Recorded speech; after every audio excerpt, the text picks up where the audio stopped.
আজি মহাপুৰুষ শ্ৰী শ্ৰী হৰিদেৱৰ 460 সংখ্যক তিৰুভাৱ তিথি মহোৎসৱৰ আজি বন্ধুৎসৱ।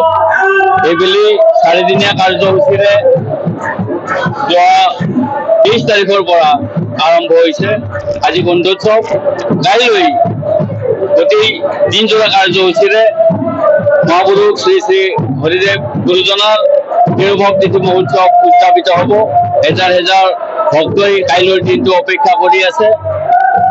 মহাপুৰুষ শ্ৰী শ্ৰী হৰিদেৱে 1375 শকত 1452 খ্ৰীষ্টাব্দত ইয়াত বহৰীত প্ৰথম তেখেতৰ সত্ৰখন স্থাপন কৰিছিল। অক্ষয় বন্তি এগছি প্ৰজ্বলন কৰি এই অক্ষয় বন্তি গছি আজিও 572 বছৰ এয়া বহৰী সত্ৰত প্ৰজ্বলিত হৈ আছে।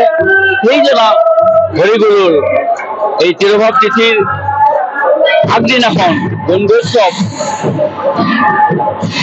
অৰ্থাৎ আজিৰ এই গোটেই নিশাটো আজিৰ সূৰ্যাস্তৰ পৰা পৰৱৰ্তী সূৰ্যোদয়লৈকে এয়া হেজাৰ হেজাৰ ভক্তবৃন্দই এই চাকি বন্তি তেলেৰে ঘিৰে জ্বলাই তেখেতৰ প্ৰতি, গুৰুজনাৰ প্ৰতি শ্ৰদ্ধা জ্ঞাপন কৰিছে আৰু সূৰ্যাস্তলৈকে এনেকৈ জ্বলি থাকিব।